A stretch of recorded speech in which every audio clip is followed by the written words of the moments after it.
Pressure इतना रहता है कि अगर हम काजल की कोठरी में जाएंगे तो बिना काले पोते, बिना काले हुए वापस नहीं आ पाएंगे। सोचिए, इतना बुरा हाल है। नहीं, बुरा हाल है। काजल की कोठरी तो खैर पूरी पुलिस की नौकरी ही है। हाँ। परंतु जिले में जाना आदमी के लिए एक शान की बात होती थी, गौरव की बात होती थी। आज आदमी जिले में इसलिए नहीं जाता है कि कदम कदम पे आपके काम पर बाहर से दखल अंदाजी होती है।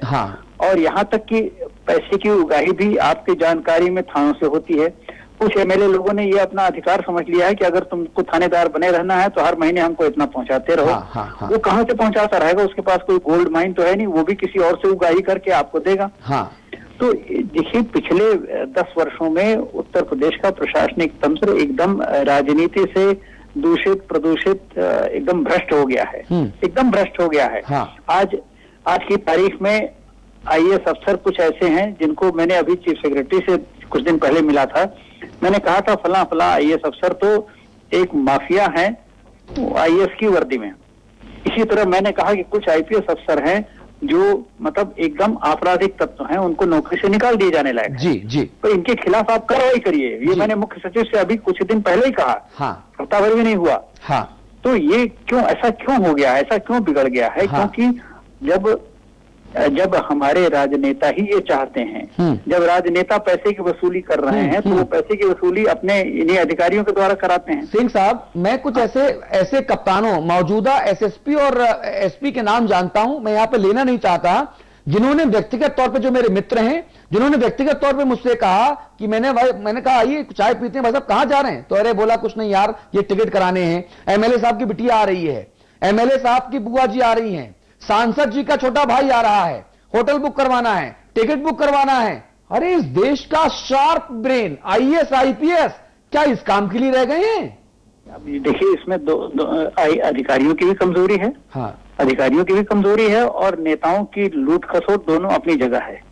ये इतना दबाव, मानसिक दबाव बनाते हैं कि ये लोग झुक जाते हैं। परंतु अगर इनमें चरित्र हो और ये अपने नौकरी की और अपनी ईमानदारी की कीमत देने के लिए तैयार हों तो इस परिस्थिति से वो ऊपर उठ सकते हैं। अरे बहुत होगा, आपको एसएसपी कानपुर के बजाय एसपी सीआईडी लगा देंगे, यही ना होगा?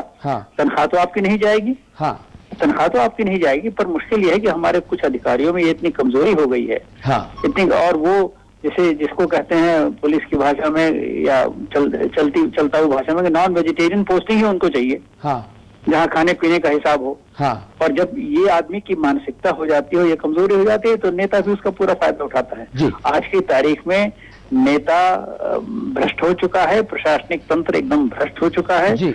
और हमारे मतलब जिस देश में 1,76 करोड़ का घपला होता है, उस देश में एसपी साहब भी अगर लाख रुपए का घपला कर रहे हैं तो मतलब अफसोस की बात है, पर आश्चर्य की बात नहीं है। जी सिंह साहब, आपने कहा कि पिछले 10 वर्ष में बहुजन समाज पार्टी और समाजवादी पार्टी की सरकारों के दौरान उत्तर प्रदेश में पुलिस का नाश हुआ है, पुलिस रसातल में चली गई है। क्या भारतीय जनता पार्टी और कांग्रेस के वक्त में राम राज्य था? नहीं, प्रशासनिक तंत्र का हुआ है। मैं ये नहीं कह रहा हूं कि बीजेपी ने कोई बहुत अच्छा किया या कांग्रेस ने बहुत अच्छा किया। क्योंकि आपने स्पेसिफिकली सपा और बसपा का नाम लिया साहब, इसलिए मैंने आपसे सवाल पूछा। नहीं तो सवाल आपका क्या है? सवाल मैंने पूछा कि आपने कहा कि पिछले 10 वर्ष में जिस तरह से सपा और बीएसपी की सरकार में पुलिस वालों का पूरा उनको गुलाम बना लिया गया सत्ता का, और जब गुलाम बन जाते हैं तो काम नहीं कर पाते। तो मेरा सवाल पूरी विनम्रता से सिंह साहब ये था कि क्या बीजेपी और कांग्रेस की सरकारों में प्रदेश में राम राज्य था और पुलिस बड़े ईमानदारी से काम करती थी? नहीं, राम राज्य न उनके टाइम में था, न राम राज्य वर्तमान में है। पर कोई चीज जब पराकाष्ठा पे हो जाती है, तो मतलब हर चीज को देखिए एक बर्दाश्त करने की सीमा होती है। अच्छा, कांग्रेस तो उत्तर प्रदेश में 20 साल से सत्ता में है ही नहीं। सत्ता में है ही नहीं। और बीजेपी ने थोड़े दिन तक इधर बीच में आई, वो भी फिर उसमें कुछ टाइम तक तो बीजेपी। सिंह साहब, आपका ये कहना है कि किसी भी शासन काल में पुलिस को फ्री हैंडेडली नहीं छोड़ा गया, लेकिन सपा और बीएसपी की सरकार में पुलिस वालों का शोषण ज्यादा हुआ है। शोषण बहुत ज्यादा हुआ। देखिए, बीजेपी के कार्यकाल में तो मैं ही डीजीपी था। और मेरा जो पहला कार्यकाल था उसमें डंके की चोट पे सभी लोग कहते थे कि साहब लॉ एंड ऑर्डर सुधरा है। उस समय उन दिनों के अखबार निकाल लीजिए, लोग कहते हैं कि पुलिस की छवि सुधरी है।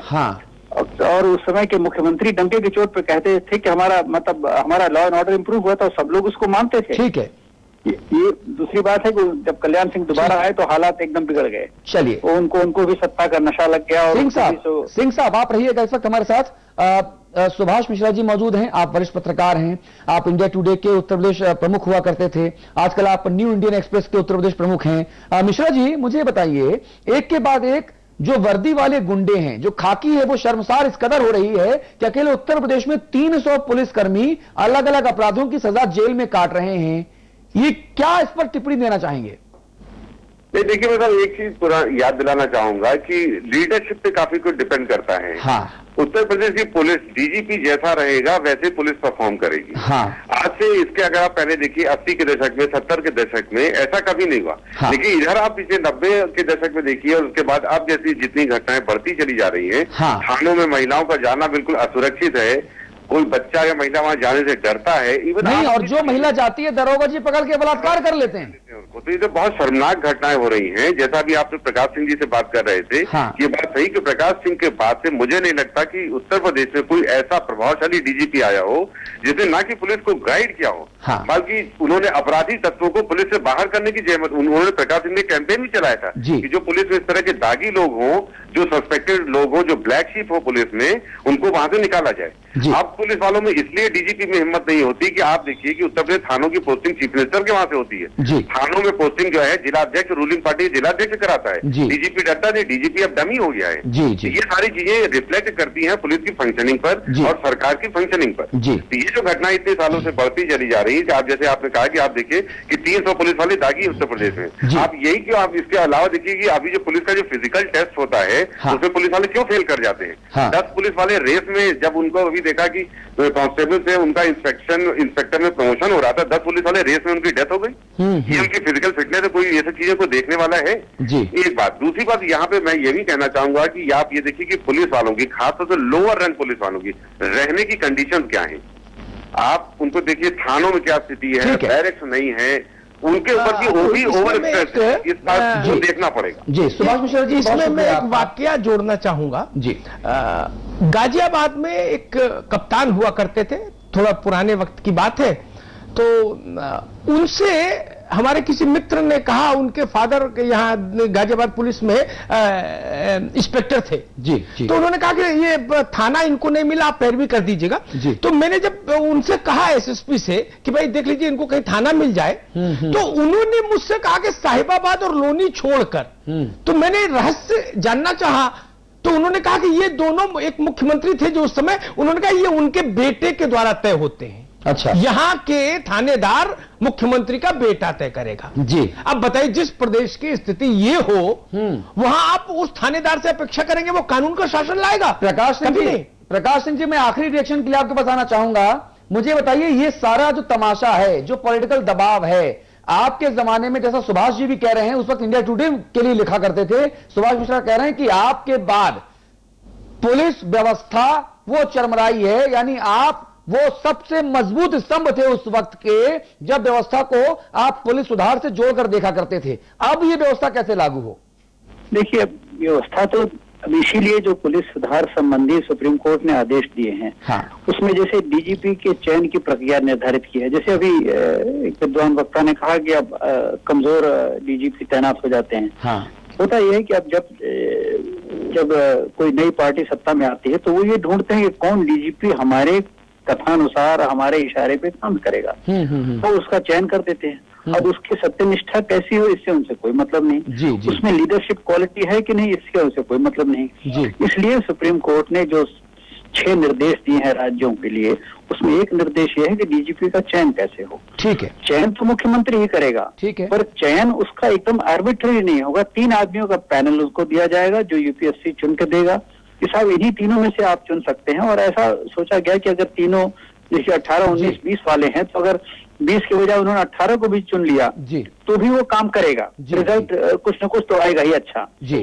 तो ये एक चयन प्रक्रिया निर्धारित की थी, पर कोई राज्य इसको अभी तक ठीक से फॉलो नहीं कर रहे हैं। इसलिए कई जगह, खासतौर से आंध्र प्रदेश में अभी डीजीपी का जो सिलेक्शन था उसको कैट ने उसको कह दिया कि साहब ये अवैध है। ठीक है, तो ये डीजीपी का सिलेक्शन में एक निष्पक्षता और ऑब्जेक्टिविटी बहुत जरूरी है। चलिए प्रकाश जी, बहुत बहुत शुक्रिया आपका समाचार प्लस को कीमती वक्त देने के लिए अपना।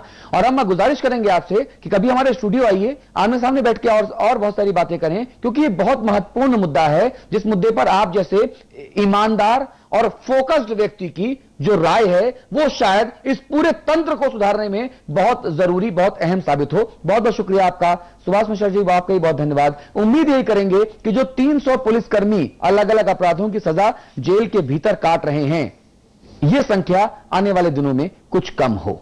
यहां एक ब्रेक लेना है, ब्रेक के उस पार हम बात करेंगे बागपत की पंचायत में पहले कहा जा रहा था कि साहब कुछ मौलाना और कुछ पुरुष समाज के दबंग लोग इकट्ठा होकर महिलाओं के पांव में बेड़ियां डालना चाहते हैं, लेकिन तब सूरत हाल क्या हो जब महिलाएं खुद अपने हाथों से अपने पांव में बेड़ियां पहनने को तैयार हो जाएं। महत्वपूर्ण खबर ब्रेक के उस पार। जिन्हें करनी थी हिफाजत वो हैं सलाखों के पीछे, जिन पर इतराती थी खाकी उन्होंने ही किया दागदार, वर्दी के दागी सिपाहियों की दागदार खाकी। India's largest university, with 25,000 students from 26 states of India and 16 countries, 25 international tie-ups, placements in 300 corporates, hostel facility for 15,000 students, ranked amongst the top universities of India, 600-acre campus, lovely professional university, transforming education, transforming India. एक perfect engineer बनने से पहले, stock market में अपनी जगह बनाने से पहले, मार्केट के उतार चढ़ाव को समझें। एक परफेक्ट स्टूडेंट बने एट क्वांटम ग्लोबल कैंपस, जिंदगी को दे नई दिशा।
देहरादून में एनएसयूआई के प्रदेश अध्यक्ष के खिलाफ हत्या की कोशिश का मुकदमा दर्ज। डीएवी कॉलेज में एनएसयूआई और एबीवीपी कार्यकर्ताओं की हुई थी भिड़ंत।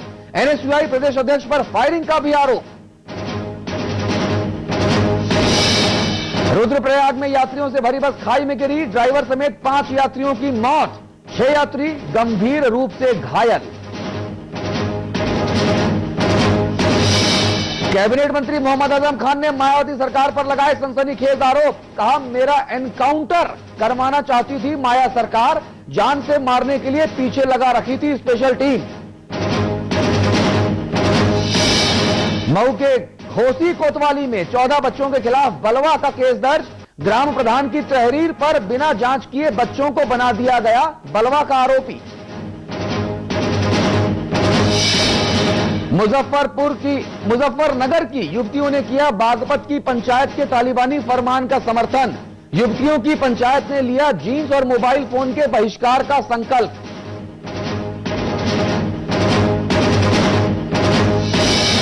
सीतापुर के पिसावा थाने में दारोगा और चौकीदार पर बलात्कार का आरोप। प्रेमी के साथ भागी लड़की का आरोप। 7 जुलाई से ही बंधक बनाकर बलात्कार करते रहे दारोगा और चौकीदार। और आखिरकार प्रणब मुखर्जी को मिली दीदी की ममता। राष्ट्रपति पद के लिए तृणमूल कांग्रेस ने किया प्रणब मुखर्जी के समर्थन का ऐलान।